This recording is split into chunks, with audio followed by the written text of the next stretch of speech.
धेरै पटक आफूलाई थाहा हुन्छ कि आफूलाई सहयोगको आवश्यकता छ, तर हामी के सोच्छौँ त, यदि मैले हेल्प मागेँ भने मानिसहरूले मलाई कमजोर ठान्छन् कि? अनि हामी फेरि सोच्न थाल्छौँ, म आफै सम्हालिनु पर्छ, अरूले के सोच्लान्, मलाई मात्रै किन यस्तो समस्या भइरहेको छ? तर वास्तविकता के हो त भन्दाखेरि हेल्प माग्नु भनेको कुनै कमजोरी होइन।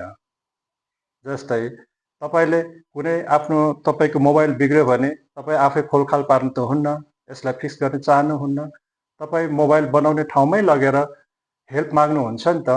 त्यस्तै हामीलाई पनि कहिलेकाहीँ हेल्प सहयोगको आवश्यकता पर्छ, तर समस्या के हुन्छ त भन्दाखेरि आफूलाई थाहा हुन्छ मलाई हेल्प चाहिन्छ भनेर, तर पनि यो कुरा आफ्नो मनभित्र नै राख्छौँ र बाहिरबाट हेर्दा नर्मल जस्तो देखिन खोज्छौँ, तर भित्रभित्रै मन एकदमै भारी भइरहेको हुन्छ। अब यहीँबाट तनाव सुरु हुन्छ।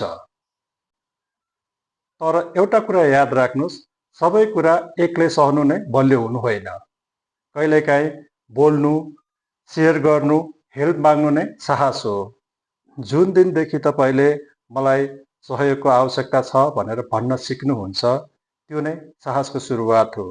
किनकि सत्य कुरा के हो भने सबै कुरा एक्लै बोकेर हिँड्नु नै बलियो हुनु होइन। कहिलेकाहीँ कसैसँग कुरा गर्नु, आफ्नो मनका कुराहरू खोल्नु नै असली शक्ति हो। र सोच्नुहोस्, कुनै एउटा अँध्यारो कोठामा सानो बत्ती बल्दाखेरि पनि कस्तो उज्यालो फैलिन्छ, त्यस्तै जीवनमा पनि सानो हेल्पले तपाईँको भित्रको भारीपनलाई हल्का बनाउन सक्छ। त्यसैले डराउनु पर्दैन। तपाईँलाई बुझ्ने मान्छेहरू धेरै छन्, तपाईँका आफ्नो मान्छेहरू धेरै हुनुहुन्छ र तपाईँ सुन्न र सहयोग पाउन एकदमै योग्य हुनुहुन्छ। अब मलाई अप्ठ्यारो पर्यो। अब मैले यत्रो कुरा गरिसके पछाडि मैले पनि त हेल्प माग्नु पर्यो होइन?